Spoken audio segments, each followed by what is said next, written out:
Irmãos, boa noite, a graça e a paz. Abra sua Bíblia na primeira carta de Timóteo, capítulo 3. 1 Timóteo, capítulo 3.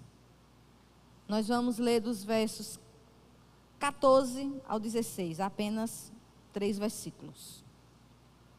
1 Timóteo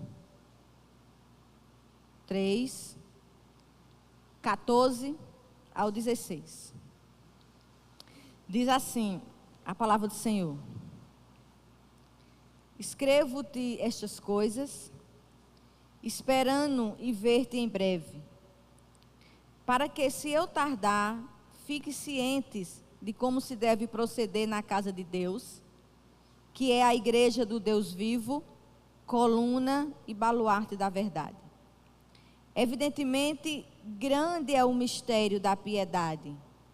Aquele que foi manifestado na carne, foi justificado em espírito, contemplado por anjos, pregado entre os gentios, crido no mundo, recebido na glória.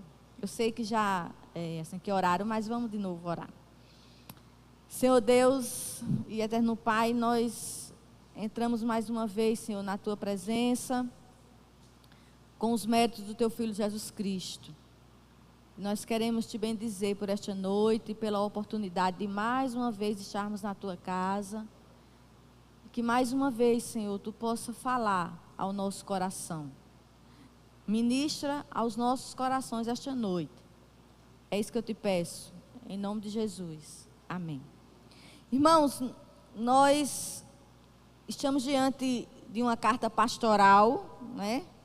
Acredito que todo mundo já sabe que a primeira carta de Paulo a Timóteo é uma carta pastoral. E Paulo, ele é o autor. E essa carta, ela foi direcionada a Timóteo, que era conhecido como um filho na fé de Paulo. E Timóteo, ali, nesse contexto aqui, ele era pastor da igreja de Éfeso, né, que era a capital da Ásia Menor. E a gente precisa entrar um pouco no contexto, né, dessa carta. Como era Éfeso? Éfeso era uma cidade marcada pela idolatria. A cidade de Éfeso tinha o famoso templo da deusa Diana, que era considerado uma das 7 maravilhas do mundo antigo. Se o Cristo Redentor hoje, ele é considerado uma das 7 maravilhas. Esse templo da deusa Diana, aqui nesse contexto, era considerado uma das 7 maravilhas do mundo antigo. Paulo escreveu a primeira carta a Timóteo por volta de 63, mais ou menos, depois de Cristo. O tema básico da carta de 1 a Timóteo é a organização da igreja. No capítulo 1, Paulo começa orientando Timóteo sobre a importância do ensino correto doutrinário. Verso 3, ele vai dizer assim: Quando eu estava de viagem, rumo da Macedônia, te roguei que você permanecesse ainda em Éfeso para admoestares pessoas, a fim de que não ensinem outra doutrina. Paulo estava dizendo: Timóteo, tenha zelo pela doutrina. Pregue a doutrina. Irmãos, e todas as vezes que nós falamos doutrina, não são usos e costumes. Doutrina é nada mais do que ensinamento e exposição da palavra. E Timóteo e Paulo estavam dizendo: Timóteo, eu te deixei aí para que você permaneça firme, doutrinando a igreja. Cuidado com as heresias.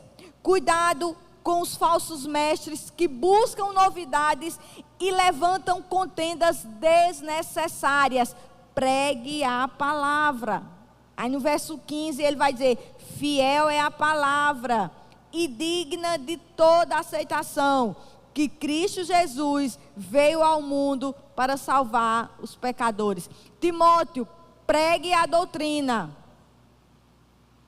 E o cerne dessa doutrina é que Cristo veio para salvar os pecadores. Isso é a principal mensagem da doutrina. É que o ser humano estava perdido, mas Cristo veio para o salvar. É basicamente isso. No capítulo 2, Paulo vai orientar sobre a importância da oração no culto público, até porque era uma carta pastoral, que alguém estava na frente de uma igreja e precisava de algumas instruções. Verso 1, ele vai orientar sobre a importância da oração no culto público. Ele vai dizer: antes de tudo, pois, exorto que se use a prática de súplicas, orações, intercessões, ações de graças em favor de todos os homens. No capítulo 2 também, ele vai falar como deve ser a postura correta de homens e mulheres ali na igreja. No capítulo 3, ele vai começar falando sobre as qualificações que uma liderança precisava ter para ser líder da igreja. E do verso 1 ao 13, ele vai dizer que todos os que almejam o pastorado, o presbitério, todos que almejam liderança, precisa ser marido de uma só esposa, temperante, que governe bem sua casa, que não seja neófito, ou seja, que não seja muito novo na fé. A partir do verso 14, que foi esse que nós lemos, embora só sejam 3 versículos, mas, irmãos, Paulo vai dar uma profunda definição do que é igreja e do que é Jesus. Eu acho interessante porque domingo aqui se batia muito nessa tecla: o que é ser igreja? O que é ser igreja? O que é ser igreja? Então, nesses 3 versículos, Paulo vai dar uma definição do que é igreja e também do que é Cristo. Mas antes de nós irmos para os versículos, nós precisamos entender algumas coisas. Se uma pessoa leiga, se uma pessoa crítica, se uma pessoa cética te parasse e perguntasse: o que é igreja? Você saberia responder? O que é igreja, irmãos? Será que nós temos um entendimento correto? Igreja não é um lugar só de bons relacionamentos. Porque se a gente pensar assim, quando a gente tiver problema uns com os outros, e vai ter, ela não nos serve mais. Se a gente achar que igreja é só para a gente ter amigos, é só porque a gente está sozinho, então, na primeira desavença, ela não vai me servir mais. A gente não pode pensar que igreja é um lugar onde eu venho buscar solução para os meus problemas. Como a gente tem ouvido isso, e é essa o marketing de algumas igrejas. Pare de sofrer. Está desempregado? Venha para a igreja. Está com problema de saúde? Venha para a igreja. Quer arranjar marido? Venha para a igreja. Então, se nós vermos igreja como um lugar onde a gente vem buscar solução para os nossos problemas, se nós pensarmos assim, quando os problemas persistirem, e alguns persistem, ela não será mais tão eficaz assim. O que é igreja? Essa consciência cristã, eu conversava com 3 irmãs, ou seja, uma família, 3 irmãs, e a mãe por ser idosa, estava em casa. E elas me contavam que elas estão sem congregar, estão desigrejadas. E eu perguntava por quê. E ela disse: Janeide, a nossa história é muito complicada. Eu era de uma igreja, e o pastor dessa igreja teve uma queda na área sexual. Eu saí dessa igreja e fui para outra igreja. Quando eu estava tudo bem nessa igreja, essa igreja teve uma divisão. E eu saí com o pastor que dividiu. Só que ela disse que quando ela chega nessa igreja, que tinha sido de uma divisão, e tinha sido 2 pastores que tinham saído dessa igreja, esses 2 que tinham saído da igreja se dividiram também. Ela disse: aí eu não aguentei. Não quero mais saber de igreja. E você agora congrega aonde, irmã? Eu não congrego em canto nenhum. Eu assisto pelo YouTube. Augusto Nicodemos disse o seguinte: você sozinho não é igreja, mas como parte de um ajuntamento que professam a mesma fé no mesmo Salvador. Templo não é igreja. Templo não é igreja. Mas é necessário você se reunir em um templo para ouvir a palavra, ser orientado, ser pastoreado, ser discipulado, participar dos sacramentos e usar seus dons para edificar o corpo de Cristo. Heber Campos Júnior falou o seguinte: ser cristão e não amar a igreja de Cristo é o mesmo que dizer a um amigo: eu lhe amo, mas não gosto da sua esposa. Não tem como nós sermos cristãos, professos, confessos, sem congregarmos. Porque sozinho você não é igreja. E existe uma grande confusão entre esse termo, irmãos: igreja e denominação. E hoje nós vemos 2 extremos. Existem os desigrejados, que foi o caso dessas 3 pessoas que me disseram que não congregam mais, porque já vêm de 3 igrejas, já foram decepcionadas e eu não quero mais. Mas existem também os denominacionalistas, que são chatos. Que a sua igreja é a melhor, que a sua igreja só ela salva. Esses dias eu via algo de alguém que postou algo exaltando a sua igreja, e não tem problema nenhum nisso, se a intenção dessa pessoa não fosse denegrir as outras igrejas. Isso é denominacionalismo. Então, o que é que eu quero que nós entendemos hoje? Que eu e você fazemos parte da igreja universal, não aquela. Tá? Nós fazemos parte da igreja universal. E Calvino deu uma definição simplista para que a gente entenda. Ele falou o seguinte: o que é a igreja universal? É a multidão congregadas de todas as nações, vivendo uma verdade divina pela doutrina bíblica. Ou seja, irmãos, onde quer que vemos a palavra de Deus ser fielmente pregada, nós podemos dizer que ali está presente uma igreja de Deus. Então, por isso que nós fazemos parte da igreja universal. Mas tem também uma definição de igreja local. Igreja local são as igrejas que estão em cidades e vilas, com nomes diferentes, mas unidas pelas doutrinas primárias. A igreja, o Brasil para Cristo, é uma igreja local. A igreja Ação Evangélica é uma igreja local. Porque ela está em cidades em bairros, em ruas diferentes, mas elas são unidas pelas doutrinas primárias. Quais são? Divindade e humanidade de Cristo, trindade, justificação, expiação, salvação pela graça.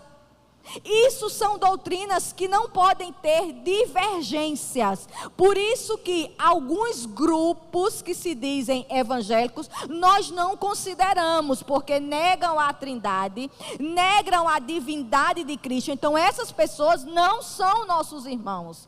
Porém, as pessoas que congregam em igrejas locais, que têm as doutrinas de Cristo básicas, iguais a nós, são nossos irmãos. E Lutero, ele vai dizer assim: igreja é o ajuntamento dos crentes, uma comunhão de santos regenerados, que por meio da fé receberam o perdão de pecados e foram feitos filhos e filhas de Deus. Aí Calvino vai também dizer: Deus quer que seus filhos, através da igreja local, sejam nutridos até que amadureçam e cheguem à meta da fé. A função da igreja local é nutrir os seus membros biblicamente. E pastor Jamerson sempre diz isso: irmãos, se esta igreja não está lhe nutrindo biblicamente, procure outra. Porque essa é a função da igreja. Quando ela se reúne com o povo de Deus, quando ela congrega com o povo de Deus, ela tem a função, ela tem o dever de nutrir o seu povo biblicamente. É isso. Mas vamos para os versículos 14. Todo mundo claro? Todo mundo entendeu que agora é da Igreja Universal? Vamos embora. Esses versículos que nós lemos, né? Qual foi aqui o contexto que eu já falei, que é uma carta pastoral, mas nós vamos perceber que Paulo tinha deixado Timóteo em Éfeso para resolver algumas questões. E no verso 14, ele vai dizer assim: escrevo-te estas coisas, esperando e ver-te em breve, para que se eu tardar, fique cientes de como se deve proceder na casa de Deus. Paulo, vendo que talvez demorasse na Macedônia, ele tem a seguinte posição: olha, Timóteo, se eu demorar, eu vou te dar orientações de como você deve proceder na casa de Deus. Esse proceder, quando vai para o original, é a mesma coisa que agir, se comportar, como andar. Paulo estava dizendo: se eu demorar, eu quero que você ensine as pessoas como agirem na igreja de Deus, como se comportarem, como andar na casa de Deus. E essa palavra casa de Deus, ela vai ter aqui para nós um sentido de igreja local. Alguns comentaristas vão dizer que provavelmente Paulo estava aqui se referindo casa de Deus, a igreja mística, a igreja universal. Mas quando você começa a ler vários comentários, a maioria dos comentaristas, a maioria dos pregadores sérios, eles vão concordar em que não, Paulo aqui estava se referindo às igrejas locais, em particular Éfeso.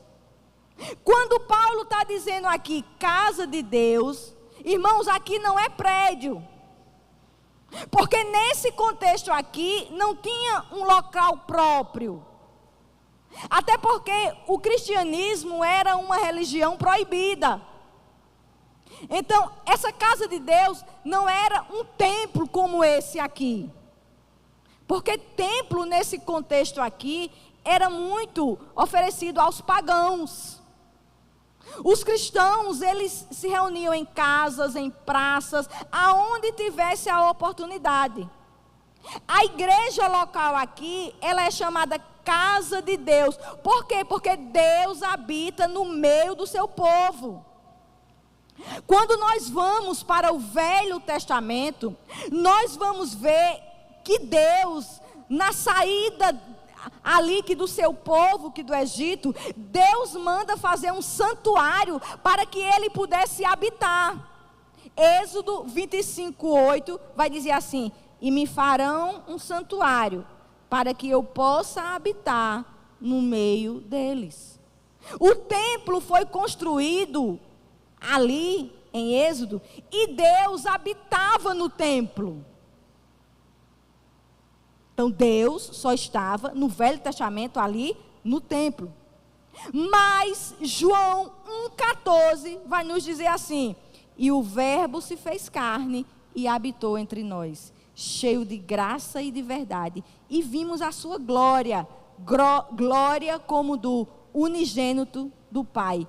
Hoje Deus habita na igreja. Nós somos habitação de Deus.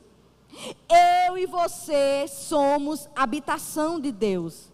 1 Coríntios 3,16 diz: não sabeis que sois santuário de Deus e que o Espírito de Deus habita em vós?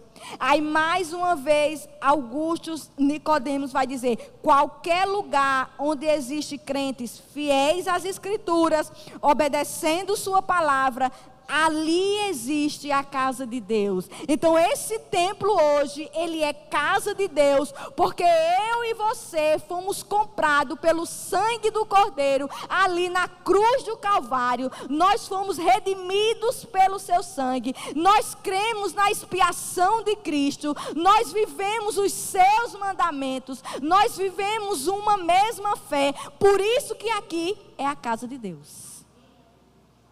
Porque eu e você estamos aqui, habitamos aqui. Portanto, eu não posso ser igreja sozinha. Eu não posso ser igreja em casa. Eu não posso ser igreja isolada.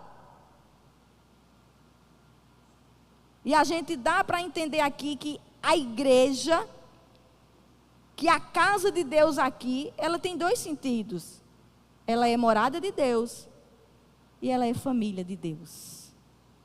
Nós somos a igreja de Deus. Nós somos o templo do Espírito Santo. Deus habita em nós. Nós somos privilegiados, porque nós temos um ambiente para congregarmos. Irmãos, como é bom ser igreja.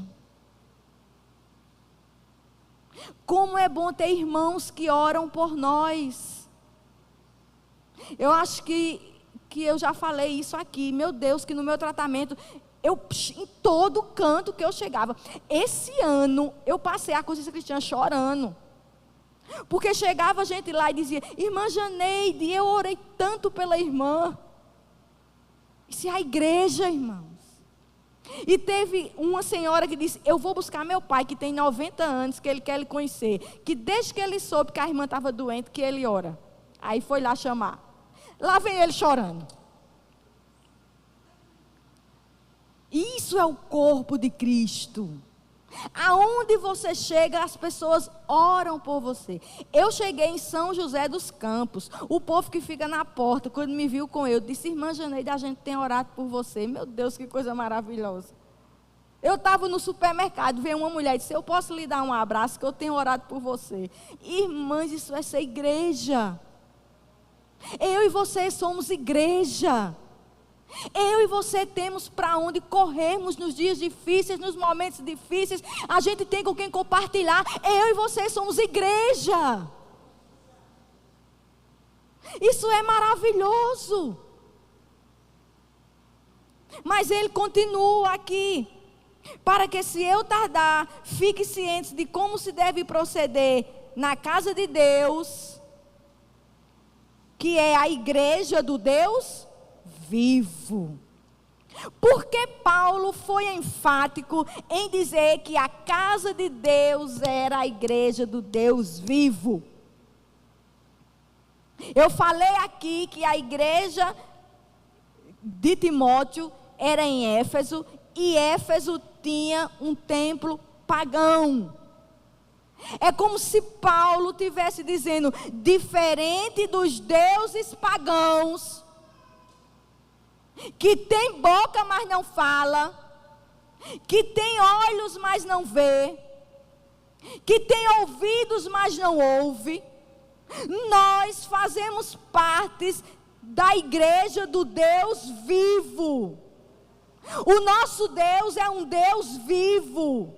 Ele é vivo porque Ele é a fonte da vida e de todas as coisas. Tudo começou por Ele.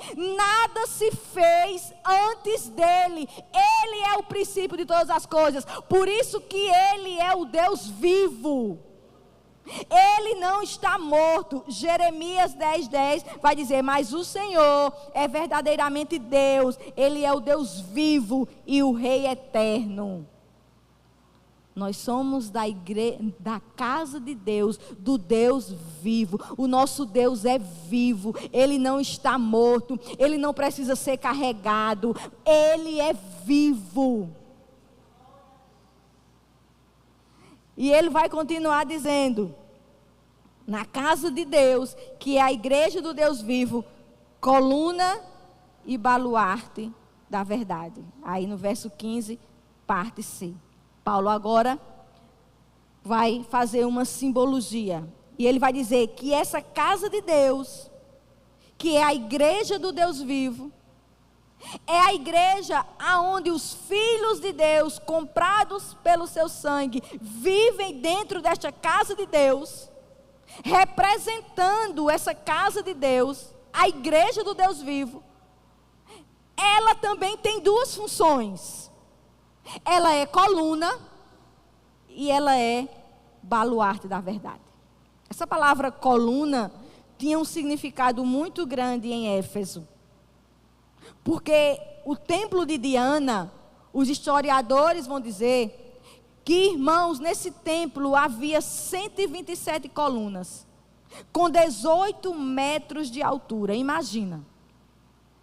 Todas feitas de mármore, com pedras preciosas e cobertas de ouro. Devia ser algo magnífico. Acho que mais bonito do que o templo de Salomão. Daquela universal. Mas a palavra aqui, coluna, Paulo ele quer trazer dois sentidos. Que a igreja do Deus vivo, ela sustenta,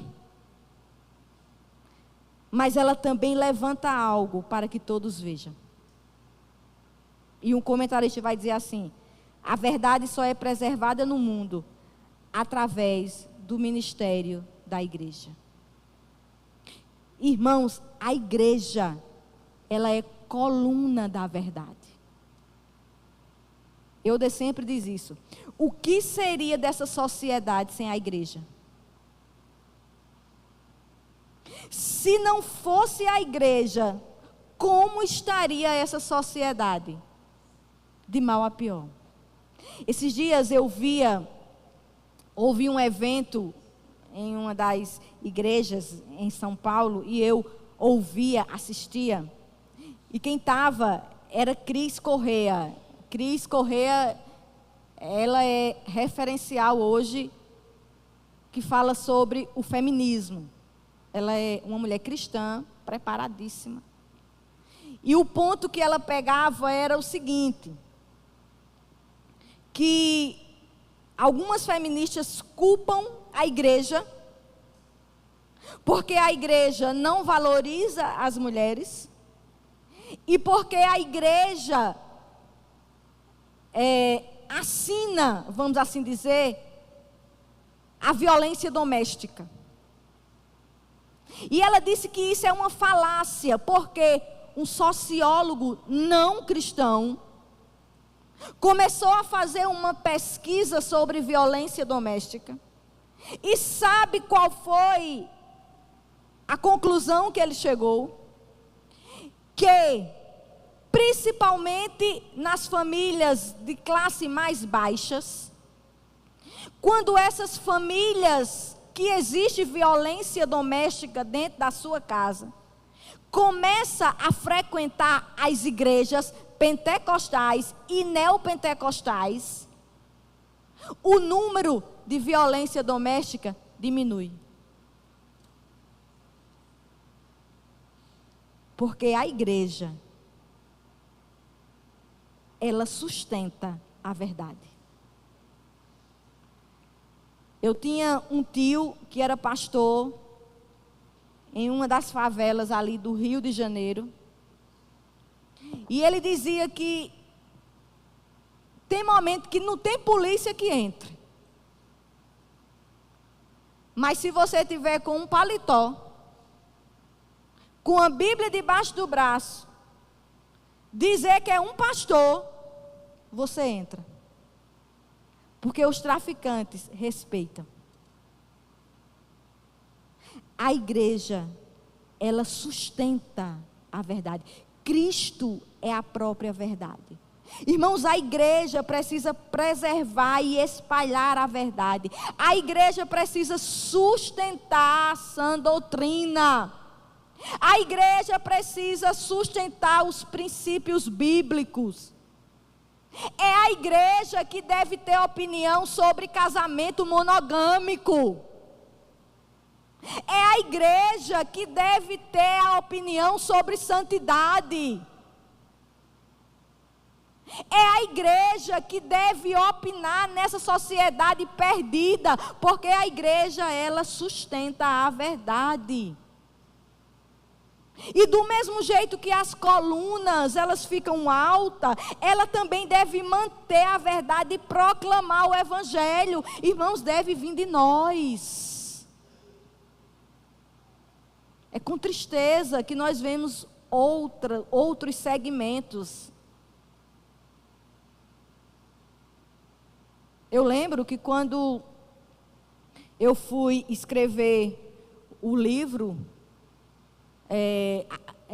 que a mulher cristã e seu guarda-roupa, e você começa a pesquisar muito assunto sobre modéstia nos sites católicos. Se você hoje mas se você procura hoje sobre aborto, sobre algumas coisas, você vai ver que muito reduzido. Eu já falei aqui, a minha filha, quando casou, ela optou de não tomar anticoncepcional. E ela fez um curso de um médico conceituadíssimo, católico. Ele dá a palestra, ele dá o curso, e no fim ele ora por Nossa Senhora da Conceição, ele reza. Isso era para vir de onde, irmãos? Da igreja do Deus vivo, que tem a verdade, que conhece a verdade. Mas ele também vai dizer, não é só coluna, é também o quê? Baluarte. E esse baluarte aqui tem dois sentidos. Primeiro, esse baluarte é no sentido de fortaleza, que serve de defesa, porque isso é um termo militar.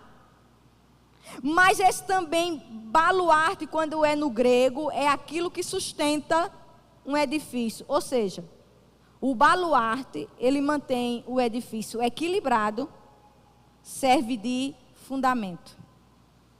A igreja serve de defesa da verdade. A igreja não pode flertar com o liberalismo. A igreja não pode flertar com o progressismo. A igreja precisa ter como fundamento a palavra de Deus, os valores de Deus. Nós precisamos defender a nossa verdade. A igreja, como esse termo militar, que era de defender mesmo, de se colocar na frente, a igreja precisa se colocar na frente do relativismo. que diz que existem várias verdades. Que a minha verdade depende da sua verdade, não é assim? O meu ponto de vista é diferente do seu. A igreja precisa estar defensiva com relação a isso. A igreja precisa se levantar contra o feminismo, irmãos. Isso vai ter que ser batido todo dia, toda hora. Tem crente aí pregando, dizendo que a igreja ela é machista. E a gente sabe que o problema do homem e da mulher é o pecado. E a igreja precisa se levantar com relação a isso. Porque o feminismo quer tirar o poder que foi dado ao homem. Quer tirar o homem da sua posição de liderança. E a igreja precisa se levantar contra essas coisas. A igreja precisa se levantar contra o materialismo. Essa maneira exagerada, devotada aos bens, aos valores materiais. E a igreja precisa se levantar com relação a isso. Eu hoje contava para eu, dei uma história de alguém que está fazendo um curso em outra cidade. Ela é casada, ela tem um bebê. Ela está fazendo um curso em outra cidade e ela passa de segunda a sexta nessa cidade. E quando ela vem dessa cidade, que do carro que ela vem nessa cidade, ela já passa para um plantão que ela vai fazer. E ela passa o sábado, o dia todo nesse trabalho, sai no domingo de manhã. E no domingo de manhã ela passa em casa, faz a mala e volta para outra cidade. A igreja precisa defender a sua fé, os seus valores, os seus princípios. A igreja é coluna e baluarte da verdade. E tudo isso só pode ser combatido com a palavra de Deus, com aquilo que Paulo disse: Timóteo, prega a doutrina. Quer gostem ou não, prega a doutrina. Corrige, exorta, admoesta, consola, contanto que pregue a doutrina. E o comentarista vai dizer assim: por meio da pregação, a igreja proclama a verdade, a conserva pura e íntegra, a transmite à posteridade. Se não houver ensino das Escrituras, se não houver ministros piedosos que por sua pregação resgatem a verdade das trevas e do esquecimento, as falsidades, os erros, as superstições e a corrupção assumirão imediatamente o controle. O silêncio da igreja significa o afastamento e a supressão da verdade. A igreja do Deus vivo, ela prega a verdade. Eu não estou aqui para puxar saco de ninguém. Mas quando você estiver enjoado, que da igreja do Médici, você bota uma coisa aqui na sua cabeça. Infelizmente, o que você ouve aqui é em poucos lugares. Infelizmente. Quando você estiver assim, que não aguenta a cara dos pastores. Estou com abusos de novo. Aí você diga assim: mas prega a verdade.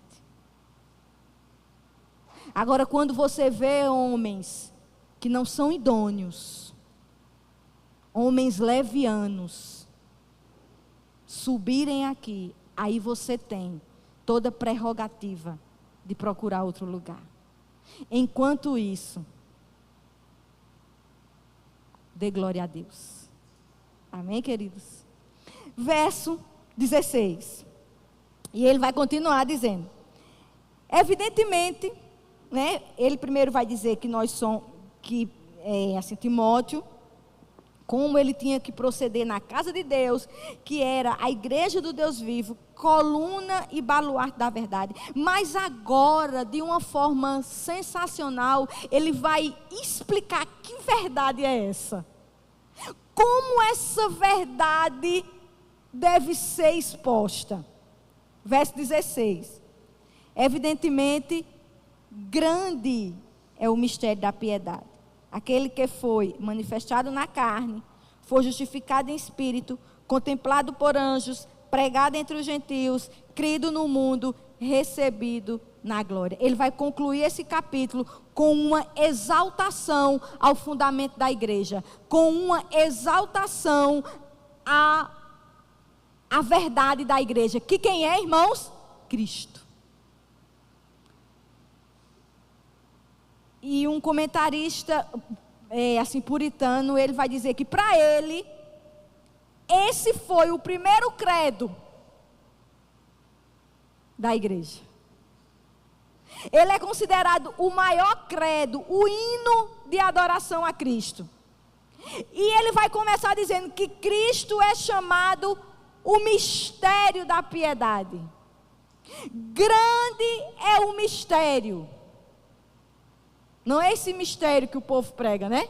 Grande é, grande é, grande é. Grande é o mistério da piedade. Cristo é o mistério da piedade. Cristo é o mistério do Evangelho. Irmãos, por quê? Vamos entender. Porque esse mistério estava oculto no Velho Testamento.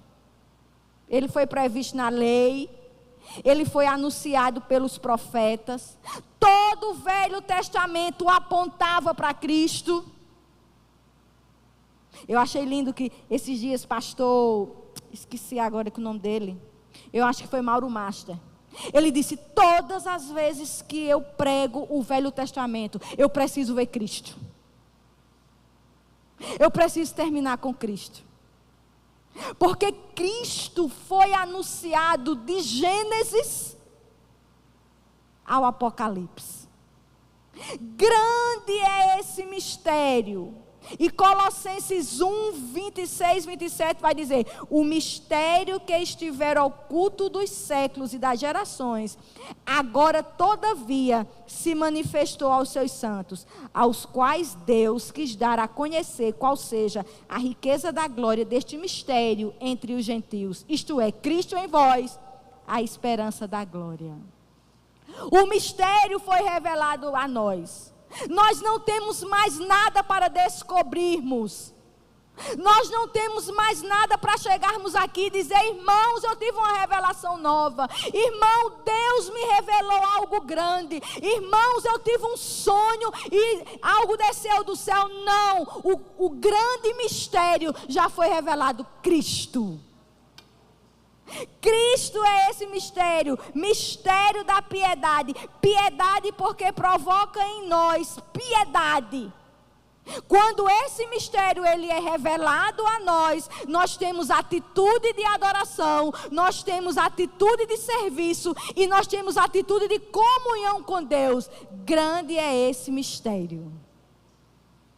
O mistério já foi revelado a nós. Irmãos, como nós precisamos falar mais de Cristo. Como nós conhecemos poucos os ofícios de Cristo. Ele é a primeira e a última coisa da igreja. Nós somos o corpo da igreja, mas Cristo é o cabeça. E ele agora vai fazer 6 declarações profundas sobre Cristo. E sem essas doutrinas, não existe evangelho. Sem essas doutrinas, não existe a igreja do Deus vivo, que é coluna e baluarte da verdade. Ela precisa estar fincada nessas doutrinas. Primeira, ele vai dizer: aquele que foi manifestado na carne. Paulo começa aqui falando da encarnação de Cristo. Paulo está dizendo, Cristo é Deus. Nós temos aqui uma afirmação das duas naturezas de Cristo, divina e humana. Cristo foi homem, mas também foi Deus. Existe aqui uma união hipostática, que é a união das duas naturezas em uma só pessoa. Paulo está dizendo, o Emanuel encarnou entre nós. Cristo precisava ser homem para ser semelhante a nós, porém sem pecado. Cristo teve tristeza como eu e você. Por isso que a gente pode recorrer a Ele. Cristo chorou como eu e você chora. Por isso só Ele pode enxugar as nossas lágrimas.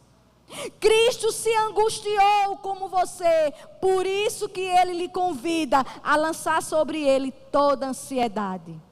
Ele precisava ser humano para morrer em seu lugar. Foi uma morte, como foi dita aqui domingo, uma morte substitutiva. Precisava ter imputação de pecado. Cristo recebeu o meu e o seu pecado, por isso que Ele precisava encarnar. O nosso Cristo foi manifestado em carne. E Ele vai dizer aqui também, foi justificado em espírito. Aqui Ele vai destacar a perfeição espiritual de Cristo. Interessante, irmãos, que a fragilidade da sua carne não denegriu a sua glória. Cristo foi julgado como pecador, mas Ele foi ressuscitado pelo Espírito. A ressurreição de Cristo é a prova de que o sacrifício ali foi aceito, de um ser puro, imperfeito, sem mácula. E essa ressurreição me trouxe justificação. E eu e você hoje temos paz com Deus. Justificado em espírito. Ele também vai dizer aqui, contemplado por anjos. Hebreus 1,6 vai dizer, ao introduzir o primogênito no mundo, diz, e todos os anjos de Deus o adorem. O autor aos Hebreus vai dizer, aquele povo que estava querendo retroceder na fé, não retrocedam, porque Cristo é superior aos anjos. E tudo na vida de Cristo foi presenciado pelos anjos. Lucas 2, 10, 11. Vai dizer que os anjos presenciaram a encarnação de Cristo. O anjo, porém, lhes disse, não temais. Eis aqui vos entrego boa nova de grande alegria, que o será para todo o povo, e que hoje vos nasceu na cidade de Davi o Salvador, que é Cristo o Senhor. Os anjos presenciaram a tentação de Cristo. Mateus 4, 10, 11 vai dizer, então Jesus lhe ordenou, retira-te, Satanás, porque está escrito, ao Senhor teu Deus adorarás, e só a Ele darás culto. Com isto o deixou o diabo, e eis que vieram anjos e o serviram. Os anjos presenciaram a agonia de Cristo ali no Getsêmani. Lucas 22, 42, 43. Dizendo, Pai, se queres, passa de mim este cálice. Contudo, não se faça a minha vontade, e sim a tua. Então lhe apareceu um anjo do céu, que o confortava. Os anjos presenciaram a ressurreição de Cristo. Mateus 28, 2. E eis que houve um grande terremoto, porque um anjo do Senhor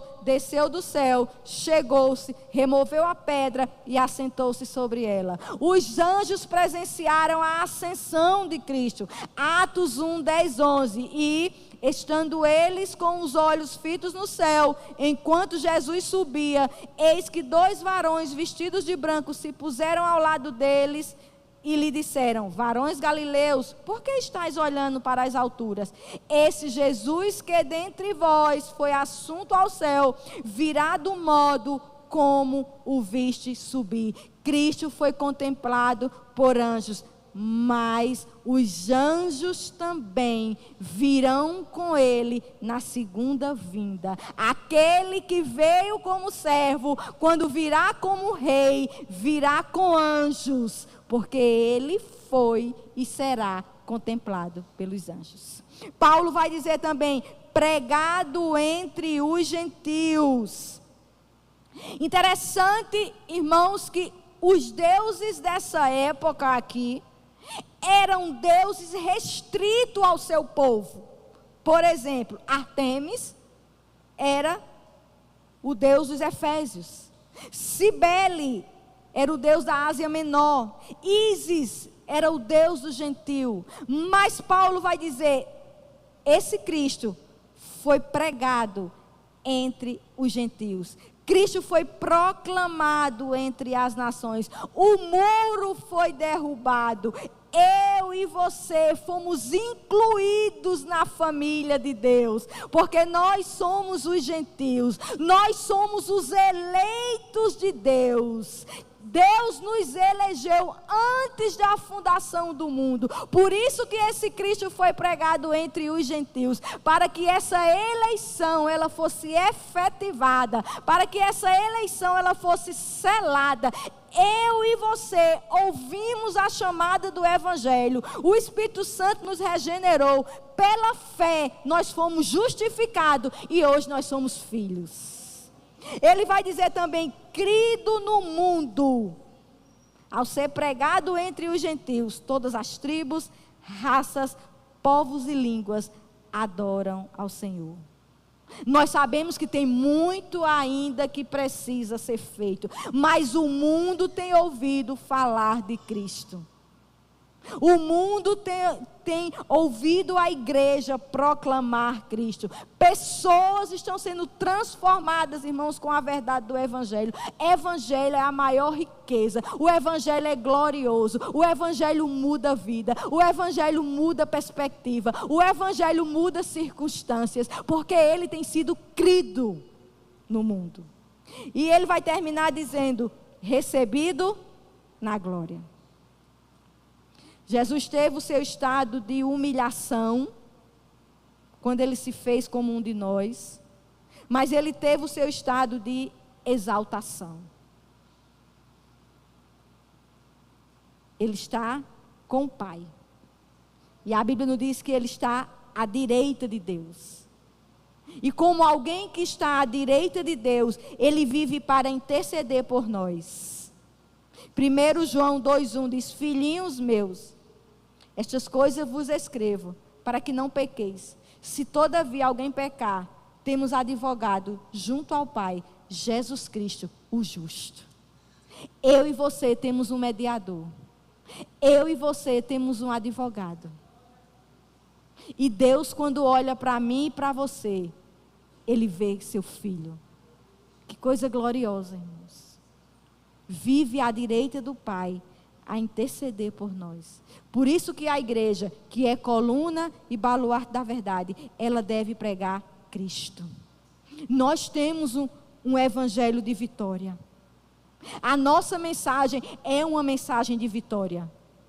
Porque evangelho é vitória sobre o pecado, é vitória sobre a morte, é vitória na dor, é vitória na angústia, é vitória nas tempestades, é vitória nas lutas. A igreja de Cristo, ela é triunfante, porque Cristo venceu por nós. Nós somos a igreja de Cristo. E eu quero terminar com algumas considerações. Primeiro, o mistério de Deus já foi revelado em Cristo. Você só precisa ler a sua palavra. Segundo, você é casa de Deus. Junte-se aos demais que tenham a mesma fé que você, sem brigas por questões secundárias. Um corta cabelo, outro não corta. Um usa calça, outro não usa. Coisas secundárias. Terceiro, como igreja, seja coluna e baluarte da verdade, aonde Deus te colocar. Defenda essa verdade com amor, com santidade e com entendimento. E por último, ame a doutrina. Estude a doutrina. E viva a doutrina. A confissão de Westminster, ela diz o seguinte: existem igrejas mais puras e outras menos puras. Que você seja encontrada como essa igreja mais pura. Amém? E que Deus aplique essa palavra no nosso coração.